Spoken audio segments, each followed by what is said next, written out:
بسم الله الرحمن الرحيم.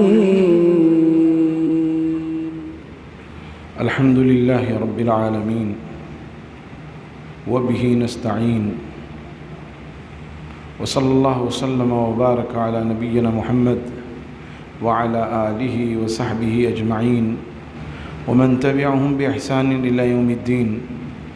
اما بعد، کل کے درس میں ہم لوگوں نے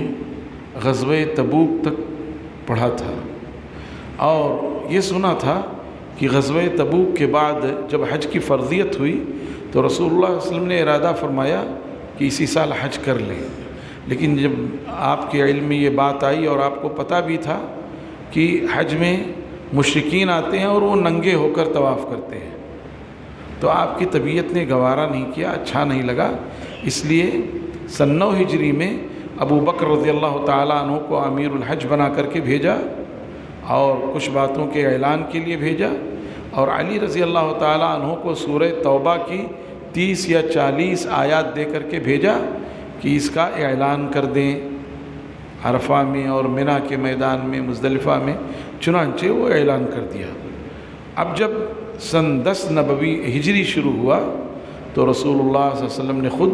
حج کا ارادہ فرمایا. اللہ نے چاہا کہ جس مشن کے تحت آپ کو بھیجا گیا تھا اس مشن کی تکمیل ہو گئی ہے تو اسے آپ اپنی آنکھوں سے بھی دیکھ لیں. چنانچہ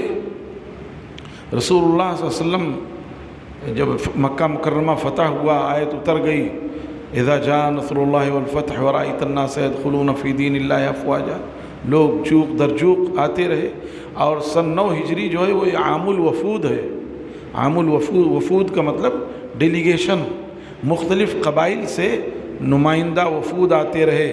عرب کے، اور آپ سے اطاعت و فرما برداری کا عہد کرتے رہے اور جو ان کے مسائل تھے وہ آپ سے ذکر کرتے رہے. اس طرح سے گویا جزیرۃ العرب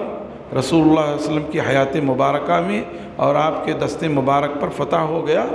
اور پاک صاف ہو گیا. تو اللہ نے چاہا کہ جس مشن کے لیے، جس مقصد کے لیے آپ دنیا میں تشریف لائے، اس مقصد کے کیا ثمرات اور کیا نتائج مرتب ہوئے وہ بھی آپ اپنی آنکھوں سے دیکھ لیں. اور اس کا مظہر تھا حجۃ الوداع. چنانچہ رسول اللہ علیہ وسلم نے سن 10 ہجری میں حج کا ارادہ فرمایا اور اعلان کر دیا، تمام صحابہ کرام میں اعلان کر دیا کہ اس سال حج ہے. چنانچہ آپ مکہ مدینہ طیبہ سے 25 ذی القعدہ کو ظہر پڑھ کر نکلے. 25 ذی القعدہ کو آپ نے ظہر کی نماز مسجد نبوی میں 4 رکعت پڑھی اور اس کے بعد نکلے اور عصر تک آپ ذوالحلیفہ پہنچ گئے. یہ ذوالحلیفہ میقات ہے جہاں سے حاجی لوگ احرام باندھ کر کے آگے بڑھتے ہیں. جیسے ہم ہندوستانیوں کا میقات ہے یلملم پہاڑ ہے. تو اب ہم لوگ جب اپنی طرف سے گزرتے ہیں تو اسی کے محاذات اور اسی کے برابری میں سمندر میں وہ حصہ آتا ہے تو اس کو کرتے ہیں. ایسے ہی یہ جو ہے عراق والوں کے لیے قرن المنازل یا ذات عرق، ایسے ہی جو ہے وہ شام والوں کے لیے جحفہ، اور آج کل اسے رابق کہتے ہیں. جحفہ چونکہ غیر آباد ہو گیا،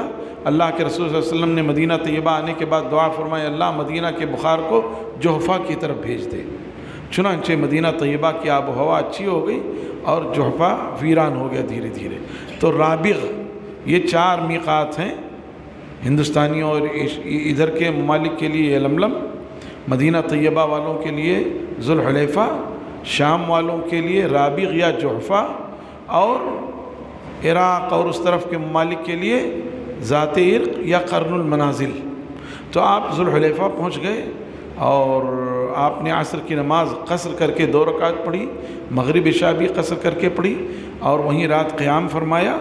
دوسرے دن آپ وہاں سے احرام باندھ کر کے نکلے اور آپ نے حج قران کا احرام باندھا، یعنی عمرہ اور حج دونوں کا. چونکہ آپ قربانی کا جانور ساتھ لے کر گئے تھے اسی لیے آپ نے عمرہ اور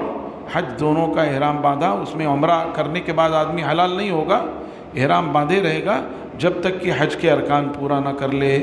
بقیہ اور صحابہ کرام کو آپ نے یہ کہا کہ جن لوگوں کے پاس قربانی کا جانور نہیں ہے، اور اکثریت کے پاس نہیں، صرف تھوڑے لوگوں کے پاس تھا قربانی کا جانور، جن لوگوں کے پاس قربانی کا جانور نہیں ہے وہ تمتع کی نیت کر لیں، احرام باندھ لیں عمرہ کا، عمرہ کر لیں، حلال ہو جائیں، پھر 8ویں ذی الحجہ کو احرام باندھیں۔ تو رسول اللہ صلی اللہ علیہ وسلم نے وہاں سے حج قران کا احرام باندھا، اور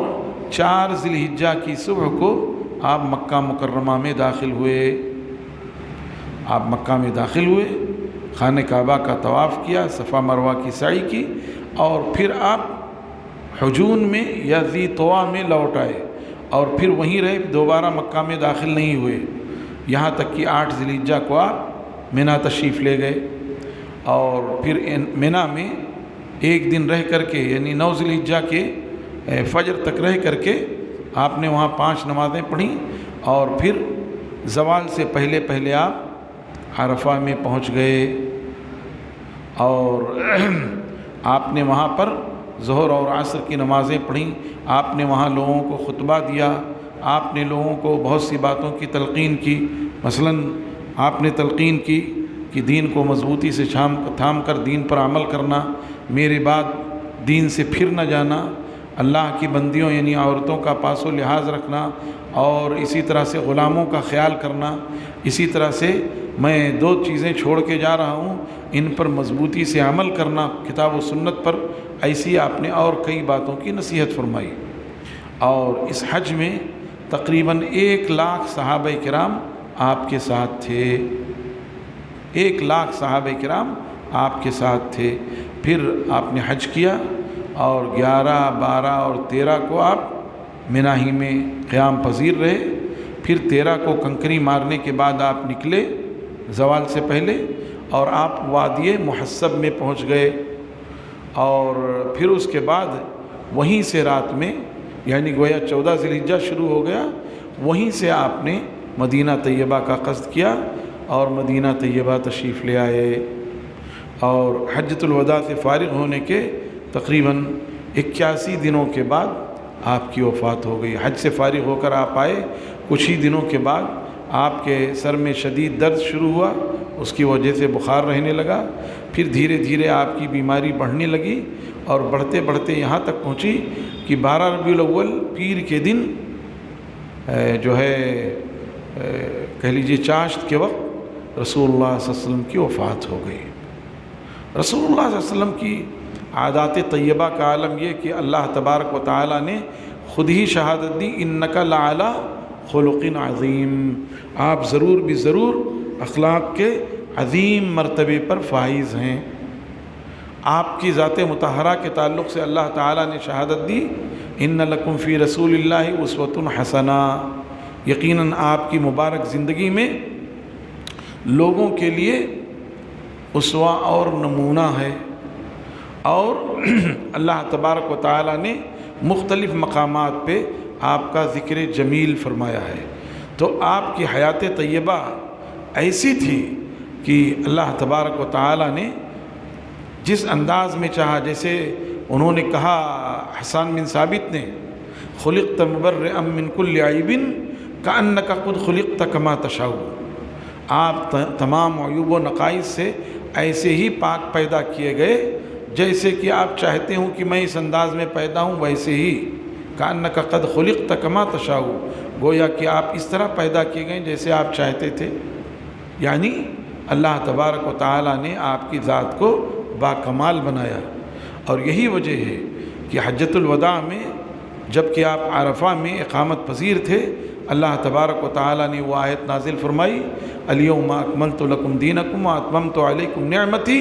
ورضیت لکم الاسلام دینا، آج کے دن میں نے تم پر تمہارے دین کو مکمل کر دیا، الیوم اکملت لکم دینکم، آج کے دن میں نے تم پر تمہارے دین کو مکمل کر دیا،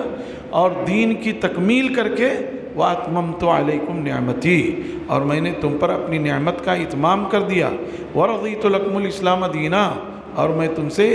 دین اسلام سے راضی ہوں۔ یہ گویا رسول اللہ صلی اللہ علیہ وسلم کی ذات کی انتہا بلندی ہے، اور آپ کی ذات بابرکات کو مکمل طور پہ اللہ تبارک و تعالیٰ نے سند دے دی ہے۔ یہی وجہ ہے کہ رسول اللہ صلی اللہ علیہ وسلم کی بعثت سے لے کر آج تک تمام انسانوں میں اگر کسی کو سند دی گئی تو رسول اللہ صلی اللہ علیہ وسلم کو، اور مجموعی طور پہ تمام انسانوں میں سب سے افضل اور سب سے برتر جناب رسول اللہ صلی اللہ علیہ وسلم کی ذات گرامی ہے۔ یہاں تک کہ ایک انگریز مصنف نے لکھا ہے دنیا کے 100 بڑے لوگ وہ عیسائی ہیں، اس کے باوجود اس نے پہلے نمبر پر کس کو لکھا ہے؟ رسول اللہ صلی اللہ علیہ وسلم کو لکھا ہے۔ تو رسول اللہ صلی اللہ علیہ وسلم کی ذات بابرکات کا عالم یہ ہے۔ اس وقت کے درس میں نے رمضان مبارک سے متعلق احادیث صحیحہ پیش کی ہیں ترتیب وار، اور اس کے بعد ہمارے کچھ عزیزوں کی یہ جو ہے عمار جبروت، سفیان، عبداللہ یوسف اور کئی عزیز تھے جن کی یہ خواہش تھی کہ سیرت کا سلسلہ بھی مختصر طور پہ پیش کر دیا جاتا تو اچھا تھا۔ کچھ دن گزرنے کے بعد 2-4 دن گزرنے کے بعد الحمدللہ اللہ کی توفیق سے یہ سلسلہ شروع کیا گیا اور وہ اپنے تکمیل کو پہنچ گیا۔ ظاہر ہے کہ مختصر وقت میں بہت گہری جانکاری تو ہم نہیں دے سکے، اس کا ہمیں اعتراف بھی ہے، اور ہم چاہتے بھی تو اس تھوڑے سے وقت میں تحقیقی جانکاری بالکل مکمل گہری جانکاری نہیں دے سکتے تھے۔ یہ اطمینان ضرور ہے کہ جو باتیں میں نے پیش کی ہیں وہ سب صحیح باتیں ہیں، اس میں کوئی کمی اور زیادتی نہیں کی گئی ہے، اور حوالوں کے ساتھ اس سلسلے میں میری کوشش رہی ہے کہ سیرت کی مشہور کتابوں سے اور مستند کتابوں سے فائدہ اٹھا کر کے یہ سلسلہ مکمل کیا جائے۔ اللہ کے فضل و کرم اور اس کی توفیق سے یہ دونوں سلسلے مکمل ہو گئے۔ اللہ تعالیٰ سے دعا ہے کہ اللہ تعالیٰ ہمیں حدیث رسول صلی اللہ علیہ وسلم پر عمل کی توفیق عطا فرمائے۔ ایسی سیرت طیبہ کے سلسلے میں ہم صرف سن لیں اس سے حق ادا نہیں ہوتا۔ ہم نے مختصر طور پر 10-12 منٹ 15 منٹ میں آدمی کیا بیان کر سکتا ہے؟ اس سے رسول اللہ صلی اللہ علیہ وسلم کی شخصیت کا حق ادا نہیں ہو سکتا۔ ہم مقروض ہیں، رسول اللہ صلی اللہ علیہ وسلم کے مقروض ہیں ہم، جب تک کہ آپ کی سیرت طیبہ خود نہ پڑھیں اور پڑھ کر کے اس پر عمل نہ کریں، اس وقت تک ہم لوگ رسول اللہ صلی اللہ علیہ وسلم کے ادھار ہیں، مقروض ہیں، اور آپ جانتے ہیں قرضہ کبھی معاف نہیں ہوتا۔ اگر ہمیں رسول اللہ صلی اللہ علیہ وسلم سے محبت ہے تو آپ کی سیرت طیبہ کو اچھے انداز میں پڑھنا چاہیے، اور پڑھنے کے ساتھ ساتھ وقتاً فوقتاً اللہ سے دعا مانگتے رہنا چاہیے کہ اللہ تبارک و تعالی ہمیں آپ کے نقش قدم پر چلنے کی توفیق عطا فرمائے، اور آپ کی سنت مبارکہ کو ہمیں اپنی زندگی میں نافذ کرنے کی توفیق عطا فرمائے۔ یہ سیرت طیبہ کا پیغام ہے۔ اللہ تعالیٰ سے دعا ہے کہ اللہ تعالیٰ ہم سب کو رسول اللہ صلی اللہ علیہ وسلم کا سچا اور پکا امتی بنا دے، آپ کی سنتوں کا احیاء کرنے والا، اسے زندہ کرنے والا بنا دے، اور آپ کے پیغام کو برادران وطن تک پہنچانے کی توفیق عطا فرما دے۔ اللہم صلی علی محمد وعلی آل محمد کما صلیت علی ابراہیم وعلی آل ابراہیم انک حمید مجید۔ اللہم بارک علی محمد وعلی آل محمد کما بارکت علی ابراہیم وعلی آل ابراہیم انک حمید مجید۔ والسلام علیکم ورحمۃ اللہ وبرکاتہ۔